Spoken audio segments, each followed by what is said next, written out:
High student, আজকে আমরা সোশ্যোলজির একটি বিশেষ টপিক পড়ব। সেটি হচ্ছে দ্বন্দ্বতত্ত্ব বা কনফ্লিক্ট থিওরি। তো তোমরা টাইটেল থেকে বুঝে যাচ্ছ যে দ্বন্দ্বতত্ত্ব বলতে দ্বন্দ্বেরই কথা বলছি। আর দ্বন্দ্ব সাধারণত কীভাবে হয় থাকে তোমরা জানো মোটামুটি। যে দ্বন্দ্ব সাধারণত এক শ্রেণী যখন বঞ্চিত হয় অন্য শ্রেণীর অন্য শ্রেণী থেকে, তখনই দ্বন্দ্বের সম্ভাবনা গড়ে তোলে। তো তত্ত্বের যে মূল থিওরি, বিভিন্ন থিঙ্কার রয়েছে, তারা বিভিন্ন মত রয়েছে। তার আগে বেসিক যে কনসেপ্ট সেখানে কি বলছে সেটা আমরা দেখে নেব। যে দ্বন্দ্বতত্ত্ব বলছে যে যখন মূল্যবান বা দুষ্প্রাপ্য কাম্য বস্তুর অসম্পন্ন অসম অসম বন্টনের ফলে এক সামাজিক শ্রেণীর উদ্ভব হয়, এবং এই শ্রেণী যতক্ষণ ক্ষমতাবান শ্রেণী বা পুঁজিপতি শ্রেণীর বিরুদ্ধে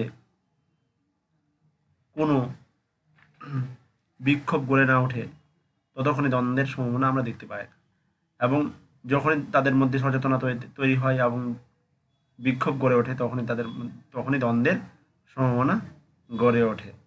তো দ্বন্দ্ব তত্ত্বের আর আমরা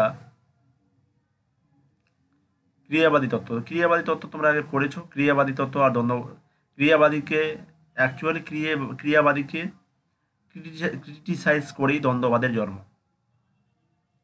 বা সমালোচনা করেই দ্বন্দ্ববাদের জন্ম। ক্রিয়াবাদীরা দ্বন্দ্বকে মনে করেন যে একটা ডিভিয়ান অ্যাক্ট, অর্থাৎ এটা সমাজের পক্ষে একটা খারাপ দিক, দ্বন্দ্ব সমাজে থাকা উচিত নয়। কিন্তু দ্বন্দ্ববাদীরা তা বলছেন না। দ্বন্দ্ববাদীরা কি বলছেন? যে দ্বন্দ্ব সমাজের পক্ষে একটা ভালো দিক। এ আবার কেমন কথা? দ্বন্দ্ববাদীরা কেন বলছেন ভালো দিক? দ্বন্দ্ববাদীরা এই জন্যই বলছেন যে দ্বন্দ্ব সমাজে থাকলে সমাজের একটি সামাজিক পরিবর্তন আসে। এটা কেমন কথা? তো দ্বন্দ্ববাদীরা বলেন যে যদি সমাজে পরিবর্তন আনতে হয়, তাহলে নতুন কোনো মত, নতুন কিছু দিক আমাদেরকে বের করতে হবে। তাহলে প্রত্যেকে যদি একই মত দেয়, একই ভাবনা চিন্তা করে, আর তাকে সবাই যদি সমর্থন করে, তাহলে দ্বন্দ্ব গড়ে উঠবে না। আর সেই দ্বন্দ্ব যদি না গড়ে ওঠে, তাহলে সমাজে পরিবর্তন আসবে না। অর্থাৎ সমাজে যা হচ্ছে সেটাই সবাই যদি মেনে নেয়। আজকে যারা বড় লোক বা মালিক শ্রেণী, তারা যদি নিজ শ্রেণীর উপর বা শ্রমিক শ্রেণীর উপর শোষণ করে, এবং সবাই তারা সেই জিনিসটাকে মেনে নেয়, এবং সবাই বলে যে না সেটা ঠিক, তাহলে তাহলে শ্রমিক শ্রেণী চিরদিন শ্রমিক হয়ে থেকে যাবে, আর যারা মালিক শ্রেণী তারা চিরদিন মালিক হয়ে থেকে যাবে। তো কখনোই সামাজিক পরিবর্তন আসবে না। তাইলে তার জন্যই দ্বন্দ্ববাদীরা কি বলেন যে সমাজে দ্বন্দ্বের অবশ্যই প্রয়োজন রয়েছে। তো দ্বন্দ্ববাদীদের মধ্যে আমরা কাদের কাদের দেখতে পাই, তাদেরকে একটু দেখে নিই, এবং তাদের কি মত, তারা কি বলছেন সেই বিষয়টাও একটু জেনে নিই। তো দ্বন্দ্ববাদীর মধ্যে রয়েছেন কার্ল মার্কস। কার্ল মার্কস হচ্ছেন একজন দ্বন্দ্ববাদী থিওরি মানে থিঙ্কার, বা তো তিনি বলছেন যে দ্বন্দ্বের মূল বেস বা ভিত কি হওয়া উচিত। তিনি বলছেন দ্বন্দ্বের মূল ভিত তো অর্থনীতি। অর্থনীতিতে দ্বন্দ্বের মূল কারণ লুকিয়ে রয়েছে। অর্থাৎ এক শ্রেণী অর্থাৎ তিনি দুটি শ্রেণীর কথা বলছেন, একটি হচ্ছে পুঁজিপতি আর একটা হচ্ছে শ্রমিক শ্রেণী। তো তিনি বলছেন দ্বন্দ্ব তো অর্থনীতিতে লুকিয়ে রয়েছে। যে পুঁজিপতি শ্রেণীরা শ্রমিক শ্রেণীদের শোষণ করছে, আর শোষণ করার ফলে এই শ্রমিক শ্রেণীরা কি হচ্ছে, শোষণের শিকার হচ্ছে। এবং এই শোষণ যে হচ্ছে, শোষণ দীর্ঘদিন হওয়ার ফলেও তাদের মধ্যে সচেতনতা আসছে না। এবং কার্ল মার্কস বলছেন সেই সচেতনতা যখন সবার মধ্যে চলে আসবে, তখনই এই শ্রমিক শ্রেণীরা সমাজে এক বিপ্লব তৈরি করবে।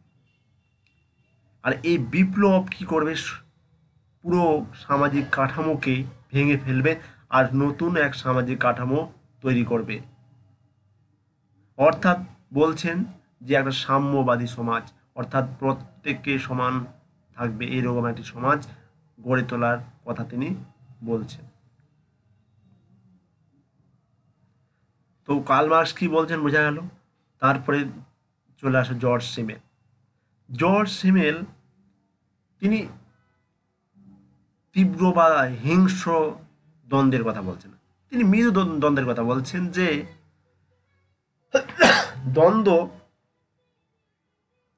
দ্বন্দ্ব কিভাবে গড়ে ওঠে। বলছে কোনো দ্বন্দ্ব কোনো এরকম ব্যাপার নয় যে এক হিংস্রতা হতে হবে। তিনি দুটি ভাগ করছেন, তীব্র আর হিংস্র ভিত্তিতে ভিন্নতাতে দ্বন্দ্বের পার্থক্য দেখান। বলছে যেরকম প্রতিযোগিতা একটা নির্দিষ্ট লক্ষ্য পূরণের জন্য সুনিয়ন্ত্রিত পথে ব্যক্তি বা গোষ্ঠী চেষ্টা করে, বা লক্ষ্য পূরণের জন্য ব্যক্তি বা গোষ্ঠী সব রকম নিয়ন্ত্রণের ঊর্ধ্বে যখন সরাসরি প্রতিযোগিতায় পরস্পরের বিরুদ্ধে লড়াইয়ে নামে, তাকে তীব্র বা হিংস্র সংগ্রাম বলে। কার্ল মার্কস যেখানে সম্পূর্ণ কাঠামো পরিবর্তনের কথা বলছেন, সেখানে সিমেল মৃদু আর হিংস্রতা বর্ধিত দ্বন্দ্বের কথা বলছেন।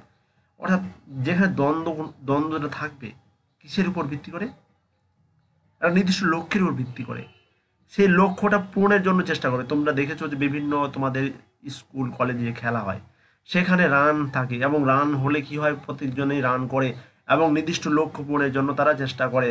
সেখানে কিন্তু কি হয় না, দ্বন্দ্ব হয় না। দ্বন্দ্ব হয় না বলতে আমরা মৃদু দ্বন্দ্ব দেখতে পাই। তাদের মধ্যে কিসের দ্বন্দ্ব রয়েছে, সেই প্রতিযোগিতা জিতার, কিন্তু তাদের মধ্যে সেই রকম হিংস্রতা দ্বন্দ্ব দেখতে পাবো না আমরা। তো তিনি কাঠামোগত সামাজিক পরিবর্তনের কথা বলছেন না, তিনি বলছেন সমাজের গঠনমূলক পরিবর্তনের উপর তিনি বেশি গুরুত্ব দিচ্ছেন। নেক্সট আমরা পড়ব ম্যাক্স ওয়েবার। ম্যাক্স ওয়েবার কি বলছেন? ম্যাক্স ওয়েবার বলছেন যে একই কথা বলছেন তিনি, যে যখন এক শ্রেণী যখন কি হবে, সমাজে বঞ্চিত হবে এবং বিভিন্ন দিক থেকে বঞ্চিত হতে পারে, এই অর্থনীতি, রাজনৈতিক, সামাজিক সব দিক থেকে যখন শোষণ হবে, তখন কিছু নেতৃত্ব বা লিডারশিপ গড়ে উঠবে, এবং সেই লিডারশিপের নেতৃত্বে সেই বৃহত্তর একটা আন্দোলন গড়ে তুলবে, এবং সেই আন্দোলনের মধ্যে দিয়ে সামাজিক পরিবর্তন আসবে। তাহলে সমাজে দ্বন্দ্বের অবশ্যই প্রয়োজন রয়েছে কিনা। তাই কনফ্লিক্টিভিটি এটাই গুরুত্ব, যে সমাজে পরিবর্তন প্রয়োজন রয়েছে। সমাজ শুধু সামাজিক শৃঙ্খলা মেনটেন করলেই হবে না, সমাজের দ্বন্দ্বেরও প্রয়োজন রয়েছে, এবং দ্বন্দ্ব যতক্ষণ সমাজে রয়েছে তখন সামাজিক পরিবর্তন আসবে। এবং প্রত্যেক থিঙ্কাররাই বলেছেন দ্বন্দ্বের বীজ, দ্বন্দ্ব শেষ হওয়ার পরে আবার লুকিয়ে থাকবে, আবার নতুন করে দ্বন্দ্ব গড়ে উঠবে, এইভাবে সাইকেল পদ্ধতিতে চলতেই থাকবে। তো আজকের মতো দ্বন্দ্ব থিওরি এটুকুই বুঝলাম। পরে নেক্সট ক্লাসে আমরা দ্বন্দ্বে আরও কিছু পার্ট রয়েছে, সেগুলো বিষয় সম্পর্কে আরেকটু জানবো। তো থ্যাংক ইউ। এরপরে রায়ন্ড্রব রয়েছে, কোজার রয়েছে, ওই পার্টগুলো আমরা পড়বো।